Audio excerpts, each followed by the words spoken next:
Sa Quezon City, mga bata ang karamihang tinatamaan ng dengue. Sa 10 na italang namatay sa nakaraang 2 linggo, 8 ang menor de edad. Kaya naman sa pagdedeklara ng dengue outbreak sa lungsod nitong Sabado, puspusan ngayon ang pagtugon ng pamahalang lokal para mapigilan ang paglala ng problema. Nauna nang sinabi ni Quezon City Mayor Joy Belmonte na ang deklarasyon ng outbreak ay hindi para magdulot ng takot o panic sa mga residente, kundi isang pagkakataon para labanan ang pagdami ng nakamamatay na lamok.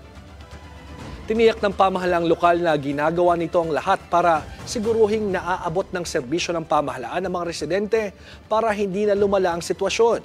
Mula January 1 hanggang February 14, nakapagtala ng 1,769 dengue cases ang Quezon City Epidemiology and Disease Surveillance Division.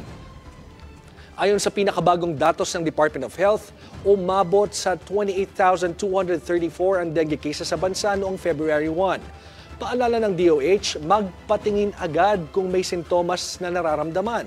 Gumamit ng mosquito repellent, magsuot ng protective clothing at linisin ang mga lugar na pinamamahayan ng lamok para maiwasan ang pagdami ng mga ito. Kaugnay ng balitang yan, makakausap natin si Dr. Rolly Cruz ng Quezon City Epidemiology and Disease Surveillance Division. Magandang hapon po, Dr. Cruz. Magandang hapon, sir, at sa mga nanonood sa atin. Doc, historically, ganitong buwan po ba talaga tumataas ang kaso ng dengue, at least sa Quezon City po? So, baliktad, sir, no? Dapat sa mga panahon ngayon, no? Pagpasok ng December, mula ng dengue season natin ng August, September, October, pababa na sana siya, no? So, ngayon sana nasa below level na tayo ng alert threshold. Meaning, mababa sana yung kaso natin. Hindi naman kasi nawawala ang dengue all year round, no? Pero mga ganitong panahon, dapat mababa na siya, tataas uli siya pagdating ng June, July, August, no? So, quite unusual yung mga dami ng cases na nakita natin ngayon sa Quezon City. Dr. Cruz, ano po yung mga factors na nakikita nyo kung bakit sa panahong ito tumataas yung kaso ng dengue sa Quezon City? So, nakita natin dun yung no, kasi pag 'di ba, pag ang dengue kasi ay nakadepende sa kung may lamok, no? So, yung dengue mosquito na infected with dengue virus, no? So, ang lamok ay dependent sa tubig, no? Sa clear stagnant water. So, ang nakikita natin dyan kasi yung mga intermittent rains natin, hindi naman nawala, no? Simula pa nung December hanggang ngayon, no? So, the other day lang, o ngayong umaga, kaninang hapon, medyo umuulan. So, ibig sabihin, nagkakaroon uli ng tubig, no? Dun sa mga breeding sites. And therefore, nakakapag-multiply ng madami quickly ang ating mga mosquitoes, no? Unfortunately, they are infected with dengue virus, kaya ang daming nakakagat nito at nagkakaroon ng dengue fever. Ano na po yung hakbang na ginagawa po ng Quezon City para mapigilan pa po yung pagdami ng dengue cases? So kaya po kami nag-declare ng outbreak ay para maipahayag, no, sa ating mga kababayan dito sa Quezon City na merong threat ng dengue, no? At hindi ito dapat baliwalain. So, ang ginagawa ng lokal na pamahalaan ngayon, nagbigay ng instructions ang Mayor Joy sa mga barangay captain na paigtingin yung dengue control measures natin.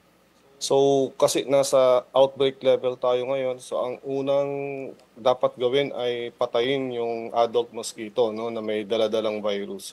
So, ito yung ating tinatawag na chemical control, yung mga spraying natin, fogging operations natin.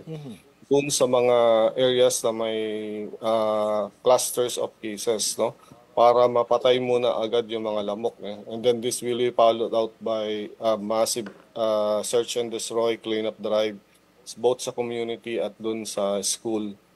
At sabihin ko na rin na kailangan maalam yung ating mga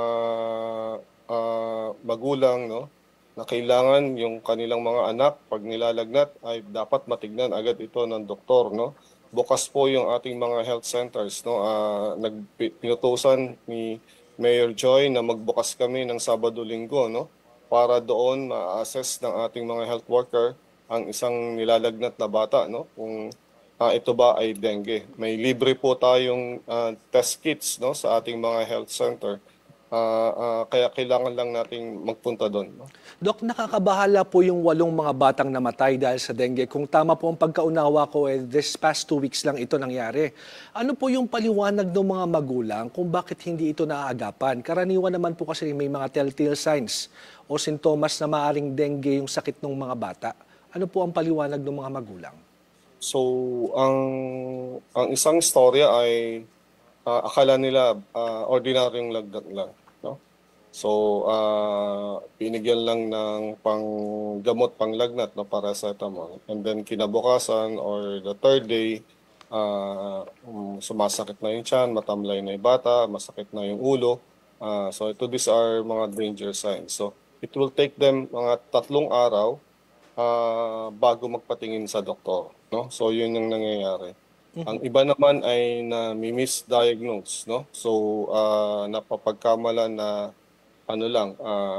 tonsillitis, UTI, no? And then napapauwi, no? Tapos babalik sila dun sa doktor nila, may mga warning signs na. Sorry, So, yun yung nakita. Doc, sorry, sino po yung nagmi-misdiagnose po sa mga bata? So, minsan kasi nadadala sa mga clinic, sa mga ospital, no? So, nangyayari, ang initial assessment ay ito ay yun nga yung mga nabanggit ko, no? So ang gagawin, uuwi muna, no? Papauwiin, pero hindi na mo monitor, no? So ang nangyayari, pagbalik uli doon sa hospital or doon sa clinic, may mga danger signs na, no? So sumasakit na yung tiyan, hindi na makakain yung bata, matamlay na siya, no? So Sa ganyang aspeto po, Dr. Cruz, hindi po ba malaki rin yung responsibilidad ng pamahalaang lokal, ng barangay officials, na paulit-ulit na magpaalala, magbigay ng sapat na kaalaman para hindi po nauuwi sa kamatayan ng pagkakasakit nitong mga kababayan natin, lalo na yung mga bata? So, tama po kayo, no? So kaya nga ngayon ang ginagawa natin na masusing active case finding dun sa community, no? Nagbabahay-bahay kami ngayon, yung mga disease surveillance officers natin, nagbabahay-bahay, naghahanap ng mga bata na baka may lagnat na hindi na natitignan ng doktor. So kailangan nagbukas nga, inuulit ko po, nagbukas ang ating mga health center ng Sabado-Linggo, no, para matignan o pwede kayong pumunta yung mga kababayan natin at para ma-assess kung ito ay dengue nga o hindi, no?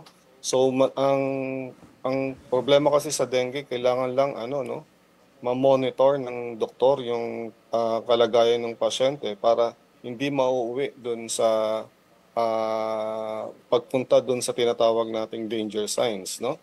So immediate or quick diagnosis ang kailangan natin dito.